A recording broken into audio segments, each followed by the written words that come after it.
Traffic rule तोड़ने वाले हो जाएं सावधान, इन नियमों में हुआ बड़ा बदलाव। नमस्कार, मैं दिव्या, स्वागत है आपका आज के इस वीडियो में। भारत में सड़क सुरक्षा एक गंभीर समस्या बन चुकी है और हर दिन सैकड़ों लोग सड़क हादसों में अपनी जान गंवाते हैं। इन दुर्घटनाओं के पीछे मुख्य कारण अक्सर लापरवाही और ट्रैफिक नियमों का उल्लंघन होता है। लोगों द्वारा ट्रैफिक नियमों की अनदेखी किए जाने के कारण सरकार ने ट्रैफिक उल्लंघन करने वालों पर सख्त जुर्माना लगाने का निर्णय लिया है। ये नए नियम 2025 में लागू किए गए हैं। इनका उद्देश्य सड़क दुर्घटनाओं को कम करना और लोगों को सुरक्षित रखना है। ये बदलाव जनता को नियमों का पालन करने के लिए प्रेरित करेंगे और दुर्घटनाओं में कमी लाएंगे। तो चलिए जानते हैं नए ट्रैफिक नियमों के तहत लागू होने वाले जुर्माने। शराब पीकर गाड़ी चलाने का खतरा बहुत बड़ा होता है क्योंकि ये ड्राइवर के साथ साथ सड़क पर चलने वाले दूसरे लोगों के लिए भी खतरनाक साबित हो सकता है। अब यदि कोई व्यक्ति शराब पीकर गाड़ी चलाते हुए पकड़ा जाता है तो उसे 10,000 रुपए का जुर्माना या 6 महीने की सजा भी हो सकती है। यदि ऐसा अपराध फिर से किया जाता है तो जुर्माना बढ़कर 15,000 रुपए हो सकती है। साथ ही 2 साल तक की सजा भी हो सकती है। रेड लाइट जंप करने पर भी सजा कड़ी हो गई है। पहले जहां जुर्माना 500 रुपए था, अब ये बढ़कर 5,000 रुपए हो गया है।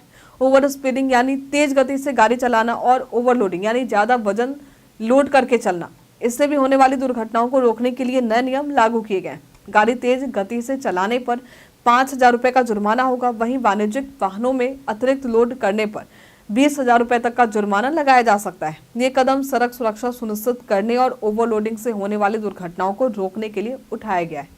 बिना वैध ड्राइविंग लाइसेंस के गाड़ी चलाना अब एक गंभीर अपराध माना जाएगा। यदि कोई व्यक्ति बिना लाइसेंस के गाड़ी चलाते हुए पकड़ा जाता है तो उसे 5,000 रुपए का जुर्माना देना होगा। ऐसे में आपके लिए ये जानना जरूरी है कि अब डिजी लॉकर और एम परिवहन जैसे सरकारी ऐप्स के जरिए डिजिटल ड्राइविंग लाइसेंस भी मान्य होंगे। प्रदूषण नियंत्रण प्रमाण पत्र यानी PUC का होना भी जरूरी है। यदि गाड़ी में यह प्रमाण पत्र नहीं है तो 10,000 रुपए का जुर्माना और 6 महीने की सजा हो सकती है। इसके अलावा सामुदायिक सेवा भी करानी पड़ सकती है। साथ ही कार चलाते समय सीट बेल्ट पहनना अब अनिवार्य कर दिया गया है। अगर ड्राइवर या यात्री सीट बेल्ट नहीं पहनते तो 1,000 रुपए का जुर्माना लगेगा। पीछे बैठने वाले यात्रियों के लिए भी सीट बेल्ट पहनना अब जरूरी होगा। भारत में बाइक या स्कूटर पर 2 लोगों से ज्यादा के बैठने की अनुमति नहीं है। अगर बाइक पर 3 लोग बैठते हुए पकड़े जाते हैं तो 1,000 रुपए का जुर्माना लगाया जाएगा। साथ ही बिना हेलमेट के बाइक चलाना भी खतरनाक है। पहले ये जुर्माना केवल 100 रुपए थे, लेकिन अब ये बढ़कर 1,000 रुपए हो गए और ड्राइविंग लाइसेंस 3 महीने के लिए रद्द कर दिया जाएगा। नाबालिगों का गाड़ी चलाना पूरी तरह से प्रतिबंधित है। यदि कोई नाबालिग गाड़ी चलाते हुए पकड़ा जाता है तो उसके माता पिता पर 25,000 रुपए का जुर्माना और 3 साल तक की सजा हो सकती है। साथ ही गाड़ी का रजिस्ट्रेशन 1 साल के लिए रद्द किया जाएगा और नाबालिग को 25 साल तक ड्राइविंग लाइसेंस नहीं मिलेगा। गाड़ी चलाते समय मोबाइल फोन का इस्तेमाल भी एक प्रमुख कारण है जो सड़क दुर्घटनाओं का कारण बनता है।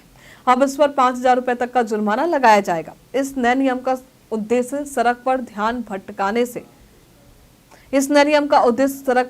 भटकने से बचना और दुर्घटनाओं को कम करना है। इन कड़े नियमों का उद्देश्य सड़क सुरक्षा को बढ़ावा देना और लोगों को ट्रैफिक नियमों का पालन करने के लिए जागरूक करना है। सड़क सुरक्षा को प्राथमिकता देने से न केवल हम अपनी सुरक्षा सुनिश्चित कर सकते हैं बल्कि दूसरों की सुरक्षा भी कर सकते हैं। हमें नियमों का पालन करते रहना चाहिए और सड़क पर सुरक्षित यात्री को अपनी जिम्मेदारी माननी चाहिए। तो आज के लिए फिलहाल इतना ही। क्या आप इन नियमों का पालन करते हैं? हमें कमेंट में लिखकर जरूर बताइए। हमारे साथ बने रहने के लिए आपका धन्यवाद।